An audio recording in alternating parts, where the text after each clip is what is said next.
and of course, North Dakota. How about Hawaii? I said Hawaii, yeah. So, years ago, a lot of our parents and grandparents were born here. They lived here and also left here.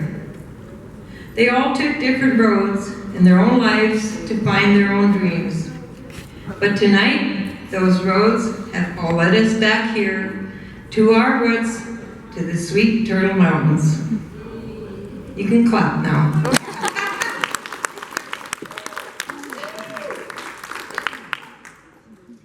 It's been way, way, way too long for a reunion of this size. We have to connect and get reacquainted so we can continue the great history that our forefathers have set for us. A lot of us are direct descendants of this man who is historically famous. Books have been written about him. And all you have to do is type his name on the website and you have hundreds of his pages that pop up. We are so fortunate to have all of us at this easy access to our needs via the internet and social media. Years ago, the way it was done, before the internet was available, Joyce Grant Worley's grandmother did this on her own. No internet, right, Joyce? That was Anne Grant. And we all appreciated when she'd come to visit her mom and dad, and she'd fill them in like, oh, this is what I found out, this is what I found out, and no internet. I mean, how amazing was that, you know?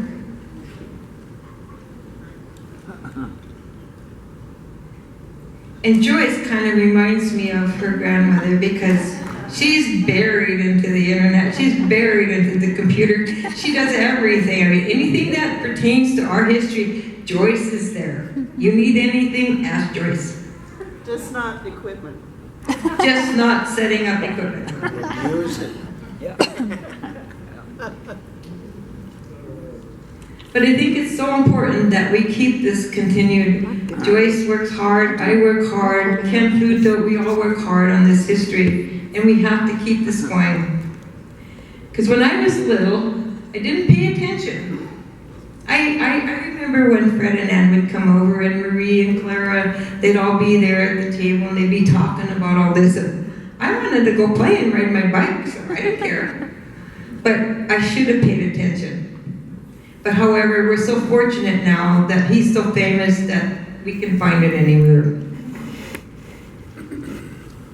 And another thing I never did was I never asked my mother, how do you make your bread? My mother made the best bread I have heard ever, and bakes. But she didn't have a recipe. She didn't, you know? So what we had to do was just try to think of how she made it. I watched her, but I'm sorry now that I didn't ask her, Mom, how do you make that beautiful bread? So my message to all of you young people, ask your mother, your grandmother, your grandfather, how did they do all this stuff? How were they raised? What are their stories? Make them tell you and write them down.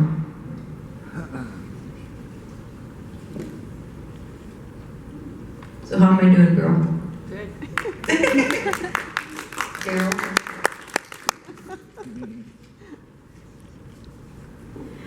Some of my first friends were my cousins.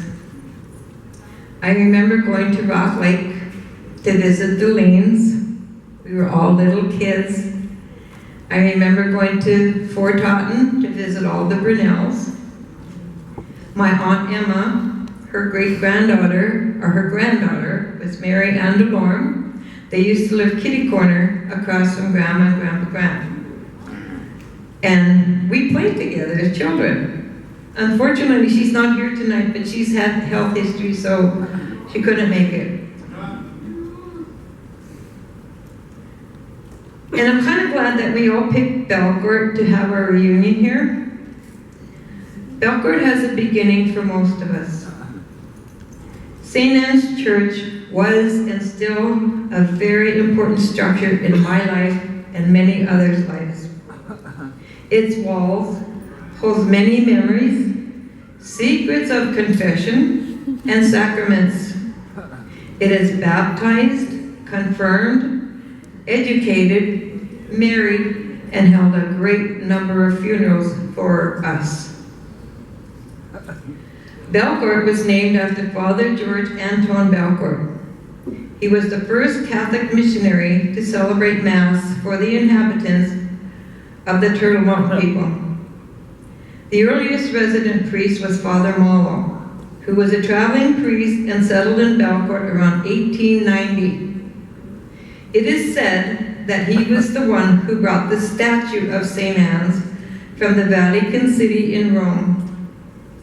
And with the help of the people, the first church was built, and it was made of oak logs, and it had a straw roof.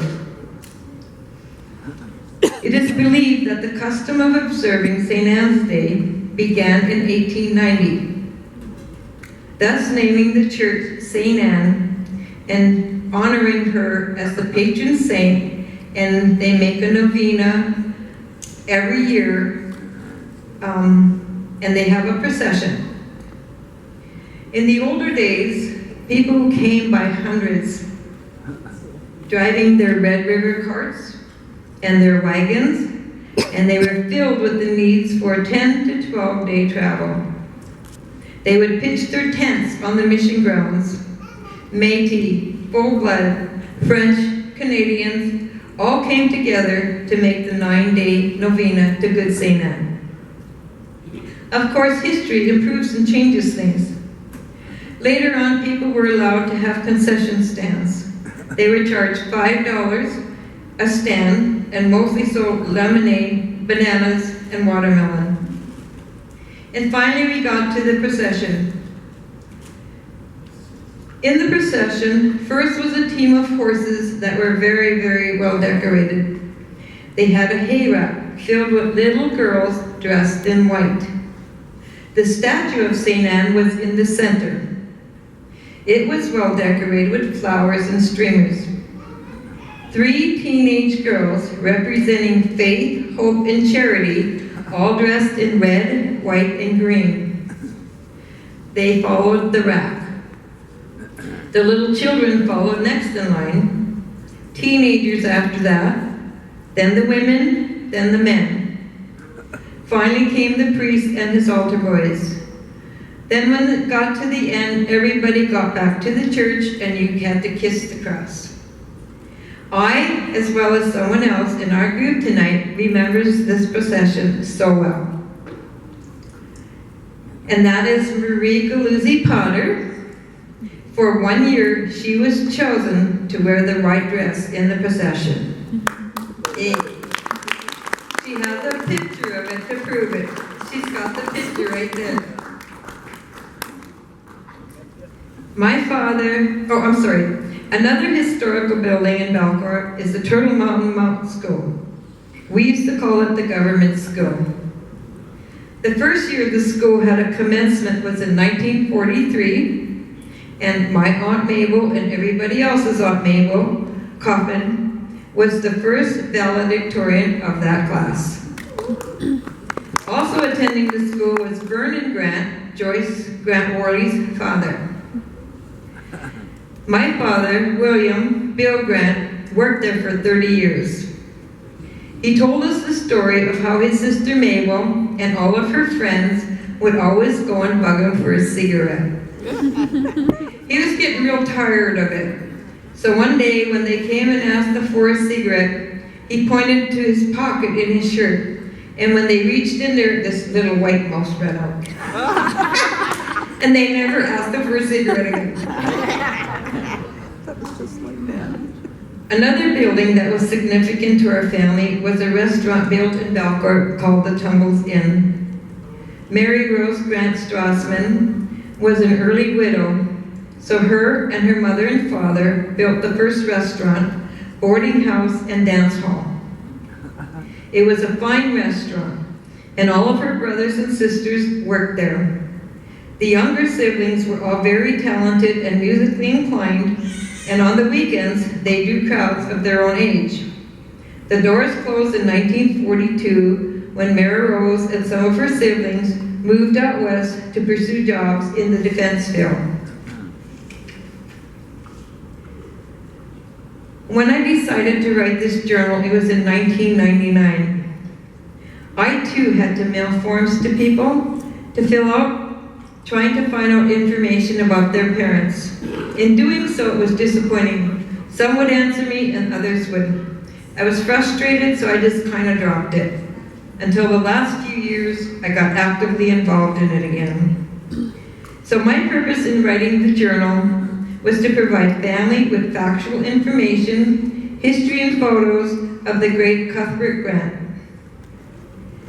Some of our ancestors can be described as Scottish and French Canadian heritage. When they arrived in Canada, it was customary for them to choose a wife of Aboriginal blood. The native people were very beneficial to them, and they were great buffalo hunters and had a great knowledge of the land. The Métis helped bridge the cultural gap, resulting in better trading of furs.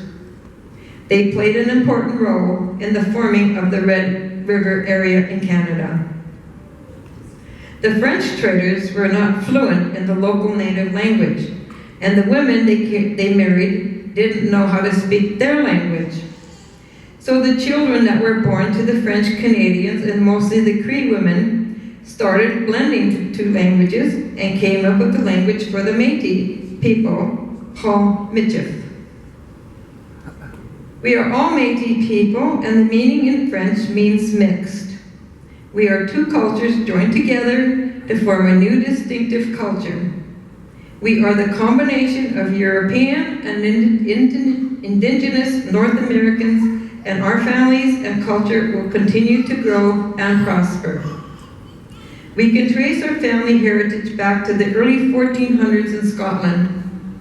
The son of an early trader who came to Scotland had a son named Cuthbert Grant. He is well known for his role in helping the Métis people, and he was known to have 3 wives. The third wife, Marie Gillis, and Cuthbert had 13 children. So because they had so many children, it's very, very difficult to get information on all these families. But with social media and family gatherings, it's getting a little easier to collect all this information. Our historian, Ken Fluto from Winnipeg, has been working diligently on our history for years. He and his wife Nancy maintained the Cuthbert Grant flour mill in Winnipeg. I first met Ken and Nancy in 2008 when we attended a Cuthbert Grant family reunion. Ever since then, I have been helping him with birth, deaths, adding newborn babies, or anybody I can get, just adding, people so he can continue on our infamous family tree. So in return, what he does, he sends me the genealogy charts and all this other information that is so important.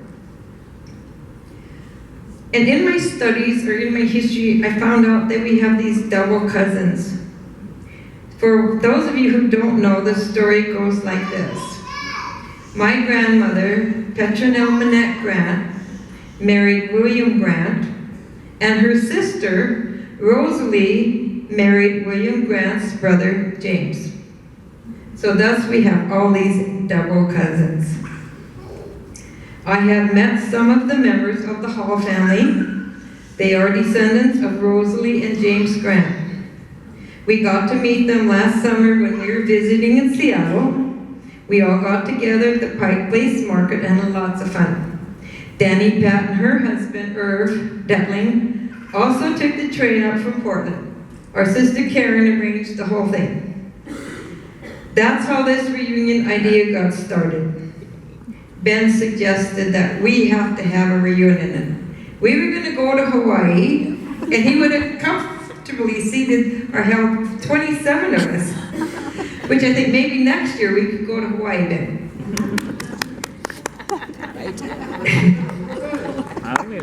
Okay, so He invited me to go. A year ago today, we lost someone who was very special in our lives.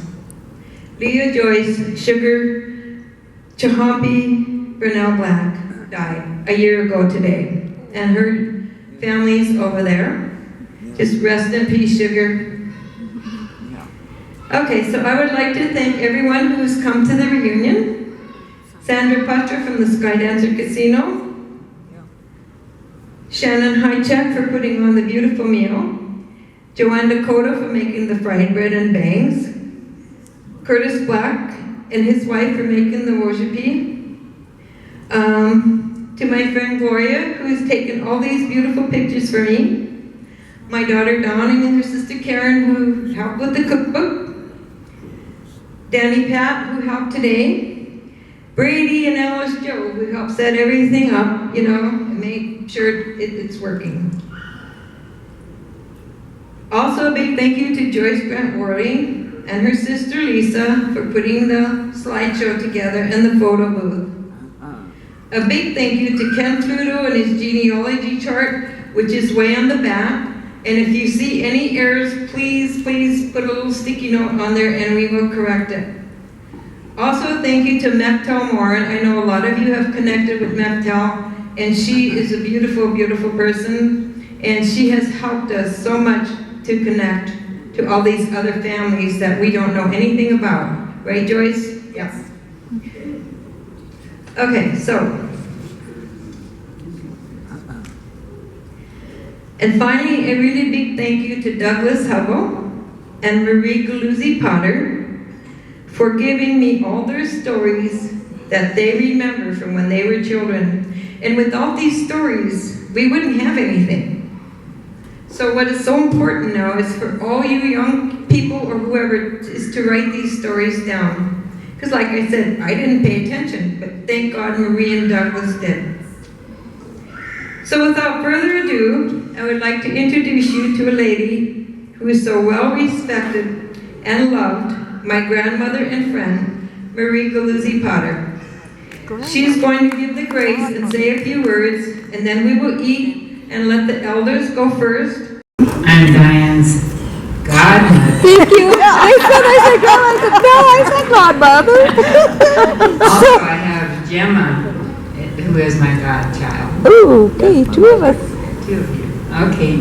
Tanashi Mukazer. That means, hello, my cousins. It is so good that we have been able to gather for our reunion this year of 2016. Let us thank God for this wonderful meal and for the great leadership we have had in planning this event. Diane Hubbard Grant did an excellent and outstanding job, and we are most grateful to her.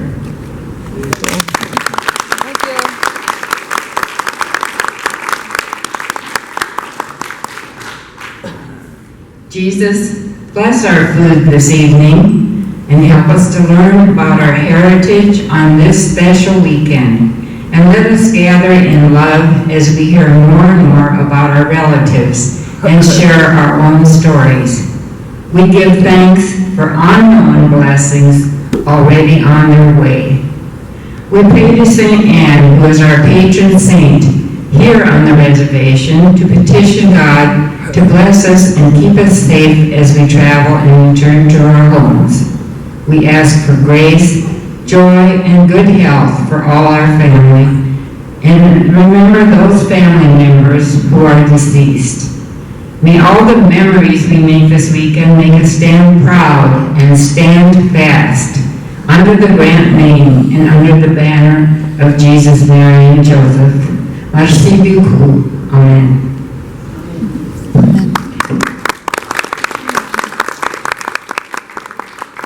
To Diane and all the hard and wonderful work she has done for this reunion. My name is Lisa Ahlstrom. I'm Vernon Grant's daughter, Freddie Grant's granddaughter.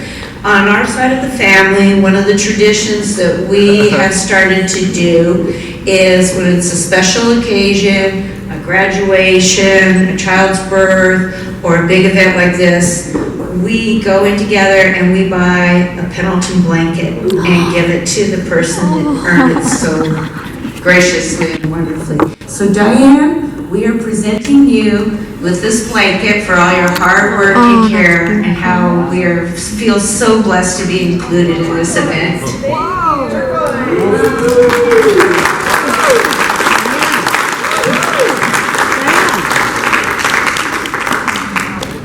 Keep you warm this winter.